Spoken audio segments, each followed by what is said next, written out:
there. Today I'm doing a presentation on the pet therapy program. My name is Crystal Petrick and I work with mental health and addictions in Saskatoon with the Saskatchewan Health Authority. So today I'm going to review our pet therapy program and the variety of components in the program as well as the people that are involved for those that are interested. So in our pet therapy program, primarily we have nurses, we have social workers, psychologists, and they all have therapy dogs that work with them. We presently do have 7 dogs that work in mental health and addiction services with their dog handlers, and the dog handlers all have professional training and integrate the dogs into their current role that they're using. So when I'm asked to present on this unique area of work, I most often ask, what exactly is pet therapy? And it's really not just bringing your dog to work. Although you may know it as pet therapy, the term most used in literature is animal-assisted interventions. And under this umbrella comes the term animal-assisted therapy and animal-assisted activities, which I'll go over in later slides. In recent years, animal-assisted interventions have become increasingly popular in the social work field. Books specifically on animal-assisted social work can be found online and are well worth the read and worth the purchase as well. Literature describes animal-assisted social work as animal-assisted interventions that have therapeutic value, and they're working from a holistic approach to social work practice. The human-animal bond can enhance social, emotional, cognitive, physical, spiritual, and psychological well-being. Social workers can integrate animal-assisted therapy as an adjunct to their existing practice models. Animal-assisted social work skills may be a part of the social worker's toolbox, for example. And an anti-oppressive, ecological, or human and environment and critical approach to social work must include a relational understanding of the human-animal bond and its impact on the lives of our clients. So it's important to incorporate the relationships our clients have with animals in our overall understanding of their social support systems.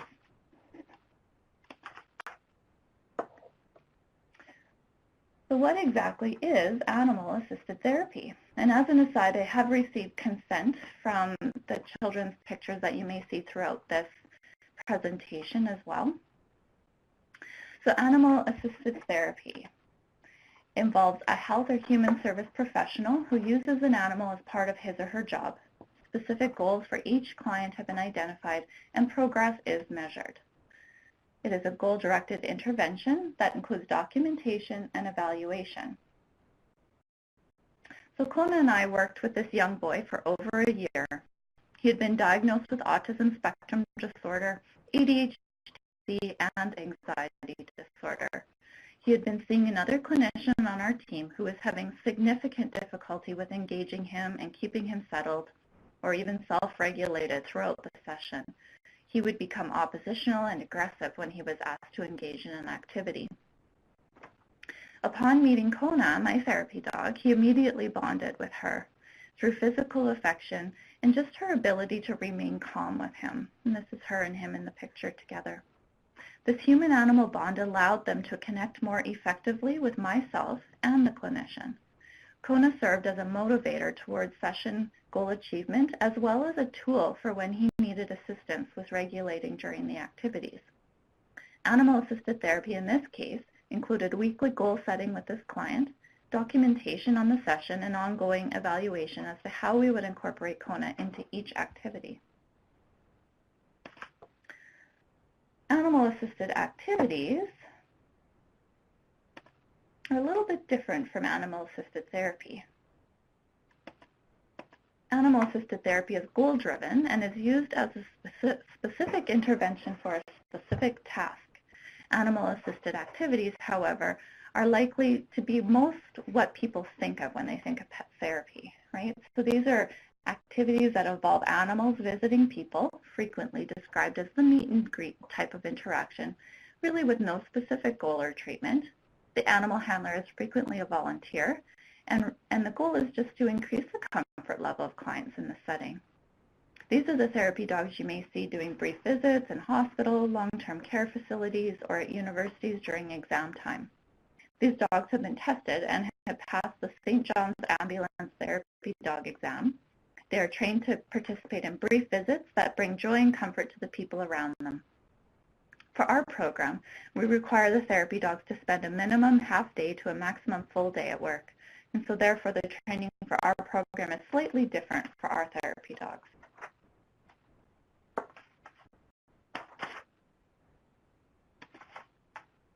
Certification process for our therapy dogs with mental health and addiction services. We require a behavioral screen, a temperament screen, and a health screen. The therapy dogs are all required to go through a certification process. This is a pre-scheduled exam that is led by our animal-assisted therapy consultant who is certified to provide this examination. All therapy dogs are to be a minimum of 18 months old. The test for the therapy dogs includes the behavioral screen, which is a basic obedience portion of the test. Most of the therapy dogs will have been through obedience classes and should be able to perform these tasks requested of them. A temperament screen, and this is the most critical part of the examination. Therapy dogs need to have a predictable, calm, and easy temperament. In the literature, they suggest that the dog needs to be bomb-proof, meaning that therapy dogs need to be consistent in how they react and respond to their environments. The dog needs to be confident enough to approach people rather than tucking behind their owner or around strangers. The dogs need to react calmly during loud noises and respond neutrally to people physically stroking or petting them on all parts of their body. The dog needs to be comfortable around mobility aids, people of all ages, shapes, sizes, and cultures. The dog is born with their temperament, and it can't be trained in or out of a dog. The dog cannot be anxious, aggressive, or overly passive or shy.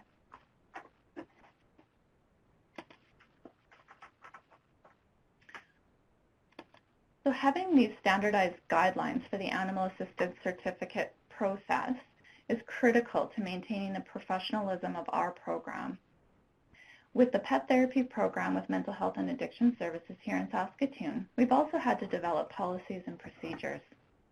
These are the formalized guidelines for how we practice animal-assisted interventions within our services to clients. In our policy, we include how the dog handler and the therapy dog team perform their work, who they are to report to, and what to do if there's any concerns or issues with safety. We developed a committee, and we meet every 3 months to review any changes to policy procedures, canine health or performance, case discussion, and consultation. Communication between committee members and management is important when working with live animals in a professional setting. We are always aware of liability and risk. We developed a consent form that allows clients full awareness of the risks of being in a closed space with a therapy dog. Our health authority has agreed that if a client signs consent and an incident of harm were to occur, the health authority would support liability expenses. We follow rules around client access to therapy dogs. For example, clients are not to be left alone with the therapy dogs, and the therapy dog handlers are to always be in full control of the dog behaviors during client exposure. With that said, we also place importance on the welfare of the therapy dogs. If at any time the welfare, safety, health, or well-being of the dog is at risk, the process is halted. The therapy dogs take sick days whenever necessary. They should have regular breaks and never forced to be in an unsafe situation with aggressive clients.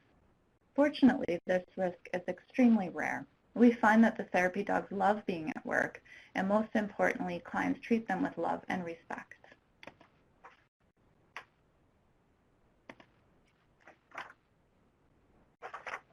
So why does this work exactly? It's almost immediate, the positive reaction that our clients have towards therapy dogs. Children, youth, adults, there's an observable increase in their affect the minute they see the dog is in the office. But why is this? Why does it work? How do animals produce these effects?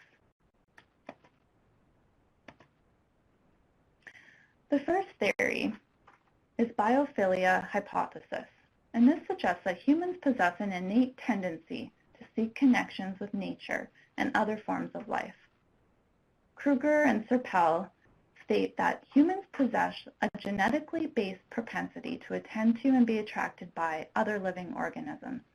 And animal-assisted therapy is a tool that can simultaneously engage and relax a client. Learning theory describes how knowledge is absorbed, processed, and retained during learning. Cognitive, emotional, and environmental influences such or as well as prior experience all play a part in how understanding our worldview is acquired or changed and knowledge and skills are retained. Learning theory says that an activity that is pleasurable will be self-reinforcing and will be more likely to occur in the future. Animals serve as a buffer and divert attention from anxiety-provoking stimulus, and animals stimulate conversation. Animals also have an ability to immediately and naturally connect with people, and this is why we also use attachment theory to describe how animal-assisted therapy works. The literature suggests that the loving bonds between humans and animals, or attachments, are what helps clients achieve therapeutic gains. Animals can be seen as transitional objects that are comforting and alleviate stress until the therapist and client have developed a rapport.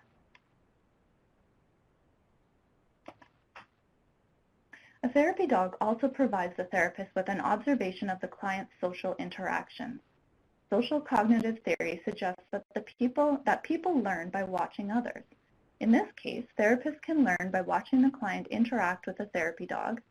The client can learn by watching the therapy dog interact with the therapist or the dog handler. Animals can help clients learn about appropriate social interactions and the cause and effect of their behavior.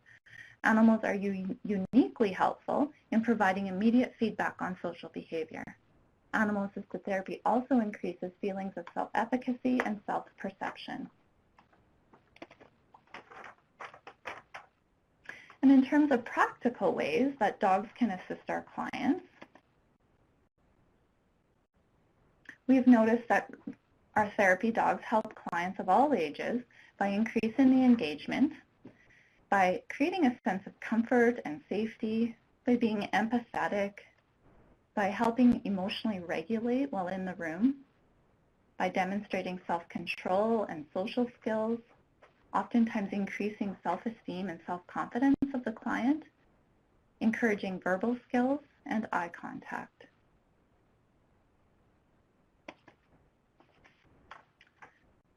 These are some resources that are available online that provide intervention activities for specific presenting concerns. So things like grooming and petting are utilized for calming, physical comfort, of course, practicing relaxation and breathing exercises, using the therapy dog as a behavioral reward or motivation for clients to participate, using the therapy dog to help with the client's social interactions and demonstrating positive social skills, encouraging communication, utilizing them around cognitive and self-control activities, practicing dog obedience and agility practice are some of the interventions we might use. We can also integrate our therapy dogs into our assessments. In an informal way, Boris Levinson, 1997, wrote that Boris Levinson is the pioneer of incorporating animals into child therapy. He observed how children responded to his dog Jingles, whom he called his co-therapist. It was in how the children responded with the dog that gave Levinson clues to their internal struggles. And more formally, we can include questions about companion and other animals in our assessment stages, our genograms, our eco-maps. And there has been research to show that there is a link between animal cruelty, family violence, and conduct disorders. So that's important to note.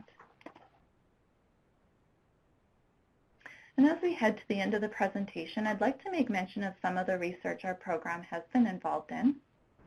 We were involved in a pilot study that was initiated through a collaboration agreement with the Saskatoon Health Region and the research chair in substance abuse with the University of Saskatchewan, Dr. Colleen Dell. and the aim of the pilot study was to begin to evaluate the pet therapy program and the use of animal-assisted therapy and counseling sessions. What we found were the concepts of love and support that we examined with qualitative open-ended inquiry, and that helped by using their subjective experiences to demonstrate that clients do feel loved and supported by the therapy dog. In this study were 40 clients and 41 staff questionnaires, and we also were able to come out with some future research recommendations. With this research and funding opportunity, we were able to gain some momentum with the support of exciting media releases, development of our program logo and resources, and planning for additional training and education. Overall, we've been so fortunate to have been able to incorporate what we know about the human-animal bond into our work with vulnerable population groups. We hear time and time again from clients how beneficial the therapy dogs are for their mental health support. We also find the program to be beneficial for our team morale as well.